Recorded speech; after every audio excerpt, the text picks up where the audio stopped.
Welcome to All Things Financial with Jack Driscoll. Each week, Jack takes on all things you thought were hard to understand about your finances and makes it fun, easy, but most of all interesting. From insurance to the best way to save your money and squeeze the most out of the dollars you put aside for your rainy day. And now, you have a friend in the money business. Here's your host, Jack Driscoll. Welcome back again, everyone, to another edition of All Things Financial. What I'm doing in this show's series is college planning, how to pay for college, how to plan in advance for college, how to deal with college when your kids are getting close in age, you don't have enough saved, how to navigate the financial aid packages and situations like that. What I do, it's not a core part of my practice, but it is a core component in most families' finances at that stage in life. So I'm trying my best to do some research for you and bring some research out to share as much as I can find and maybe help ease some of the planning process for college financial aid. One of the biggest concerns, so I have a lot of materials and I'll try to run through them and share websites with you, share articles that I've found, give you the sites, give you the sources so you can look them up too, and kind of like we can all work together. But I'd like to help you navigate through some of these issues. So the first source I want to share with you is Forbes magazine, actually on their website, Forbes Personal Finance. So if you go on Forbes.com and then you go on their personal finance, and I printed it here and I'm reading from this today, and as I go through each source, I'll share them with you, what my sources are, so you can look them up and read them in more detail. But this is Forbes Personal Finance, dated January 30th, 2016, and it's called the 2016 Guide to College Financial Aid, the FAFSA, which is FAFSA, and you'll get quite familiar with that, by the way, and CSS profile. And what they're going through here is they're going through, when you deal with financial aid in college, you're dealing with a lot of misinformation and some correct information. The first quote in here on the website says, college age formulas, which are what you do, what you see when you go into the FAFSA, and I'll teach you how to do that actually through this series. But when you go through the FAFSA, they're applying college aid formulas. And financial aid, federal and state financial aid packages are based on these formulas. What are the components to the formulas? Your family income from your prior year's tax return, number of people that you have in your household, your family assets that count, and there are countable assets and non-countable assets. So that's what they mean by formulas. And again, we'll go through all this to help you. But the quote here, or the first quote that it says is, college aid formulas expect parents to contribute up to 47% of their after-tax income to pay for college each year.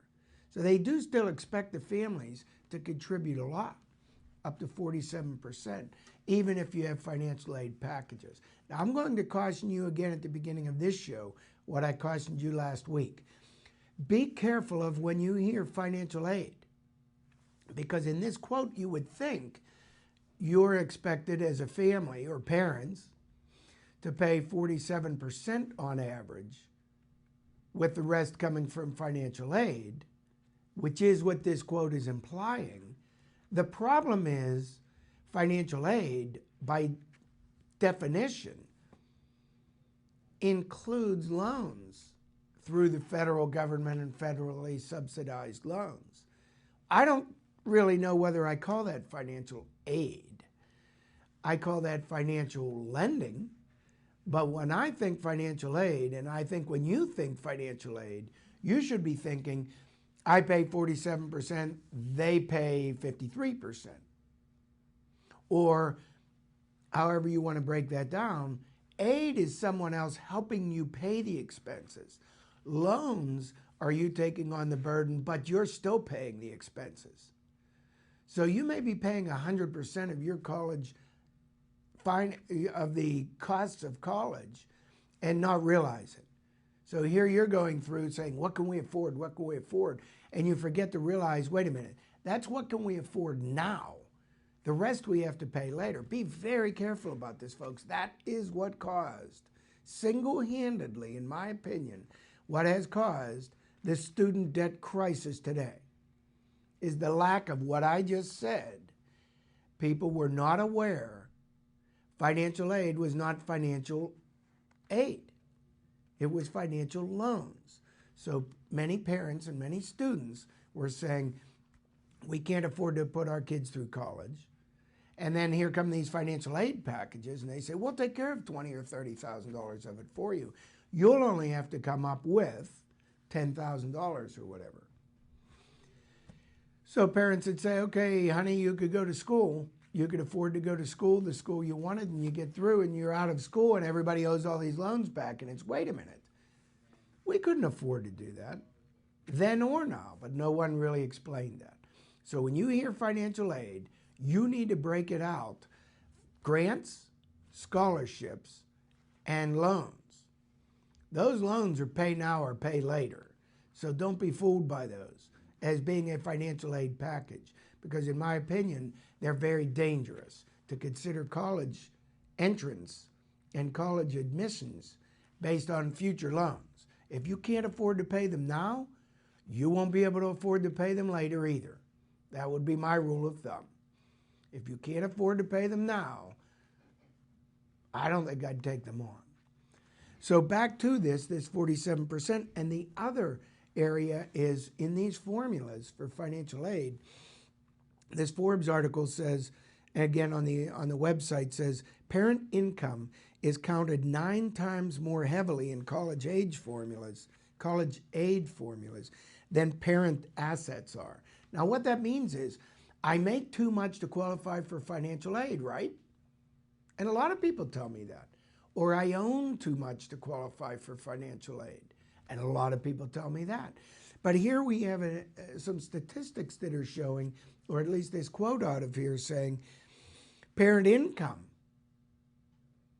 is counted 9 times more heavily than parent assets. So I own a house, I own a this, I own a that. And when you get into this, folks, and I won't take time today. In this series I will. When we get to the FAFSA application, you'll begin seeing certain types of assets that are not counted. IRAs, annuities. You'll look at the personal residence. You'll look at other investment assets. You'll look at your income sources, business owners especially. And you'll look at that and you'll say, okay, certain things count more heavily than others. And that's my point here. So when we get to step 1, it's almost always the FAFSA.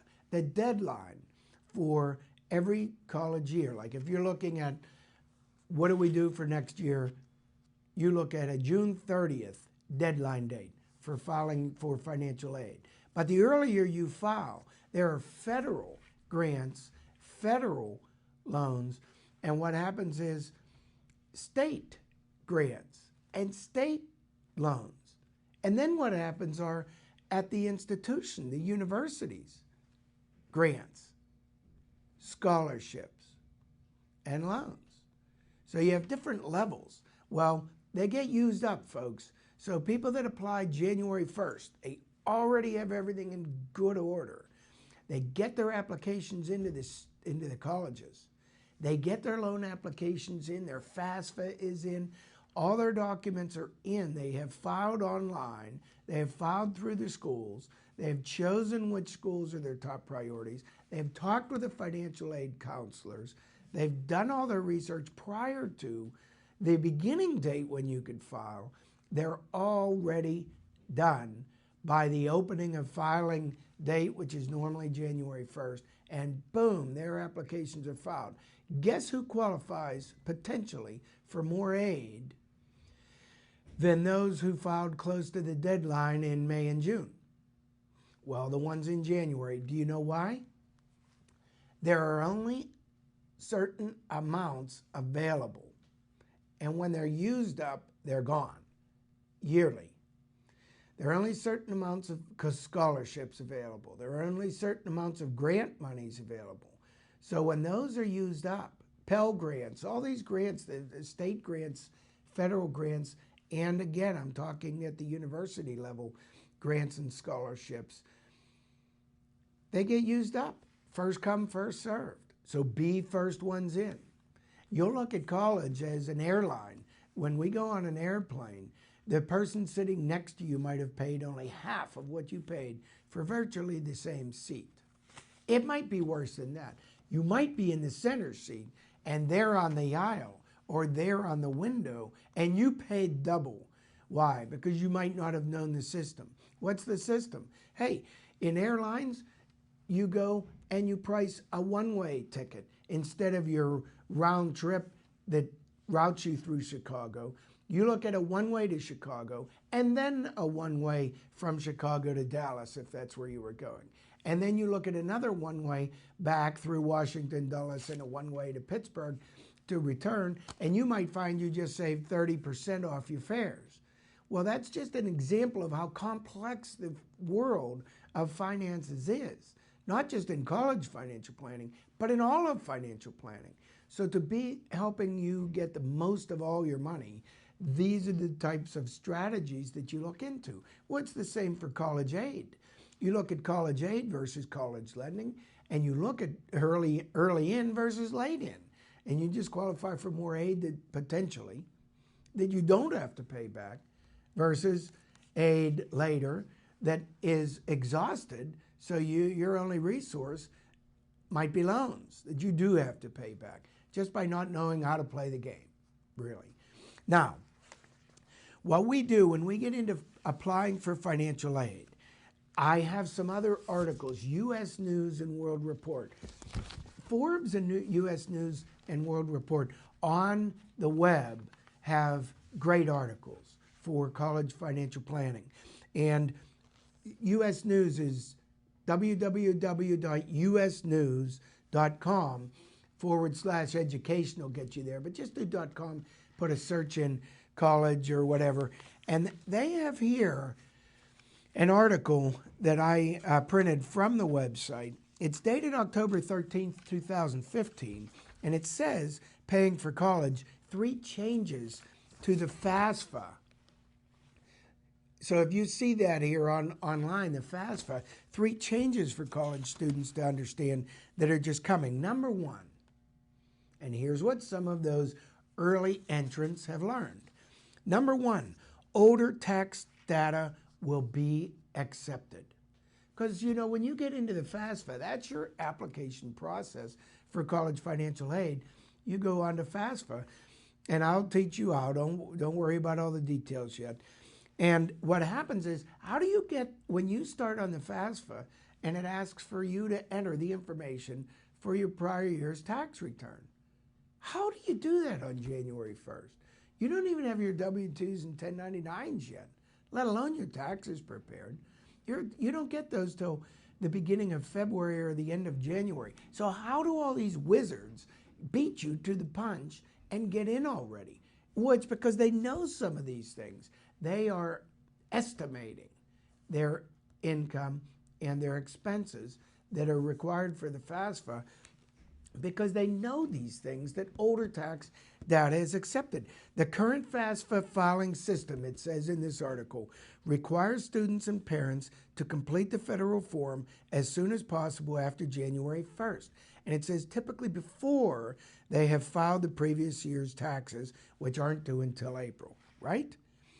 A new policy aims to rework that process. And the fresh timeline, it says, will take effect beginning with those who apply for financial aid for the 2017 to 2018 school year.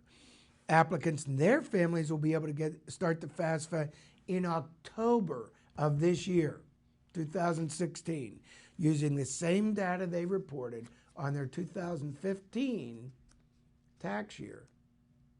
Now you just learned how to be first in line. legitimately first in line. The use of the older data means families can start the process earlier and won't have to rely on estimates. Now, you get through there. The second is this, what's referred to asset protection.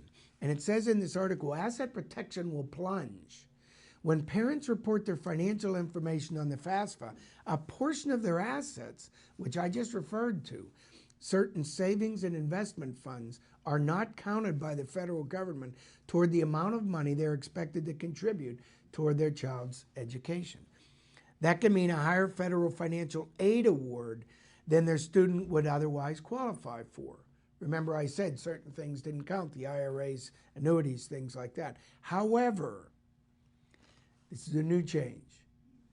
That protected portion will plummet next year, continuing a downward trend. Here's what it says. The sheltered asset amount varies depending on the age and marital status of the student's parents, among other factors. And it goes through the limits here. But it says the next academic year will see their allowance nearly halved to $18,000 from what was $30,000 before that.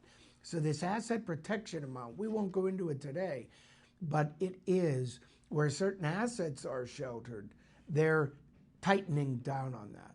So there won't be as much protection on that. And what they're saying is pretty much here, they quoted someone, his name is Kantrowitz.